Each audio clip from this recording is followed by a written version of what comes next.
Welcome to the Bare Minimum Health Podcast. Here we live despite chronic pain and chronic fatigue by reclaiming the bare minimum. We know that the bare minimum is the stuff that makes the biggest impact. The bare minimum is enough. Following your own definition of the bare minimum health plan allows you to feel your best and bring your best to the rest of your life. Join the journey and uncover your unique path to wellness. Welcome back to the Bare Minimum Health Podcast. I'm inviting you to consider this idea. If it's worth doing, it's worth doing badly. Living with a chronic health condition like arthritis comes with ups and downs. That's a guarantee. We've all been taught to believe in the idea that if you're going to do something, do it properly.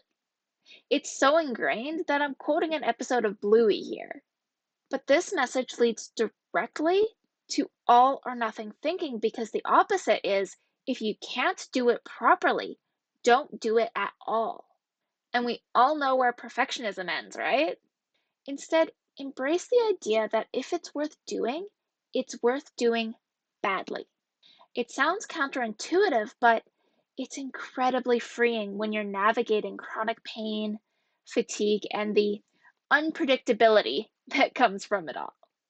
It gives you permission to still do the things that you want or need to do, even when you can't do them the way you normally would. As I was writing the script for this episode, I ended up having to use dictation. With the changing seasons, I'm feeling a lot more stiffness and pain in my joints, particularly my hands, which makes typing a challenge. For someone like me who processes thoughts and ideas through writing, pen and paper, or typing, dictation feels awkward. I'm more verbose, more scattered when I speak compared to when I write. And the dictation software constantly times out. It's awkward.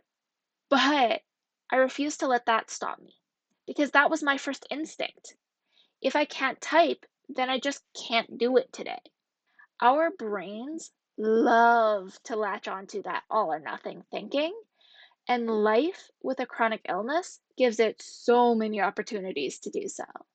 So while I have to adjust and do things differently at times, I can still do them. This is just one example of the constant dance that we do with chronic health conditions. My arthritis isn't going anywhere. I've lived with it for over a decade, and at 34, I know I've got many more years to come. While arthritis impacts how I do things, I refuse to let it take away the things that I love to do.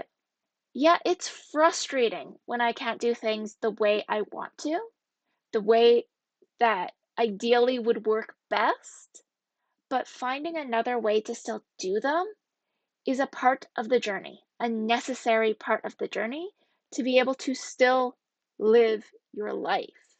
So this week, take some time to reflect on ways that you may have to do things differently to still do the things that you love to do and that are worth doing.